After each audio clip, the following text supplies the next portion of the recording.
Hello mummy, काय बनवतेस? मी पुरणपोळी बनवत आहे आणि इथे मी गव्हाचं पीठ आणि मैद्याचं पीठ अर्ध अर्ध घेतलं आहे आणि यामध्ये मी थोडी हळद आणि मीठ घातलं आहे आणि आता हे चांगलं मळून घेत आहे। आता पीठ मळून झाल्यावर मी 20 मिनिटाकरता हे झाकून ठेवलं आहे।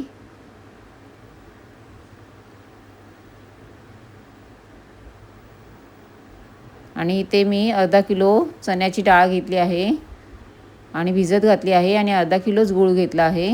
आता इथे पुरण करण्यासाठी मी डाळ आणि गूळ मिक्स केला आणि एकीकडे मी वाटण करत आहे आणि ते सगळं भाजून घेतलं आहे, खोबरं आणि हे सगळं। आणि आता इथे पुरण मी तयार करत आहे आणि कटासाठी मी डाळ काढून घेतली आहे आणि ते कटाची आमटीसाठी फोडणी घातली, वाटण घातलं आणि आता मी इथे कडत आहे आणि इथे मी पुरणपोळ्या लाटत आहे।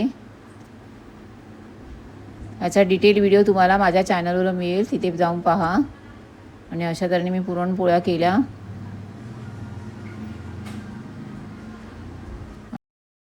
आणि ते सर्व पुरणपोळ्या तयार झाल्या। काजूची भाजी, बटाट्याची कापं, मेथीची भाजी, भात, पुरणपोळ्या आणि कटाची आमटी असं जेवण तयार केलं। व्हिडिओला लाईक, शेअर, कमेंट्स करा, सबस्क्राईब करा। धन्यवाद।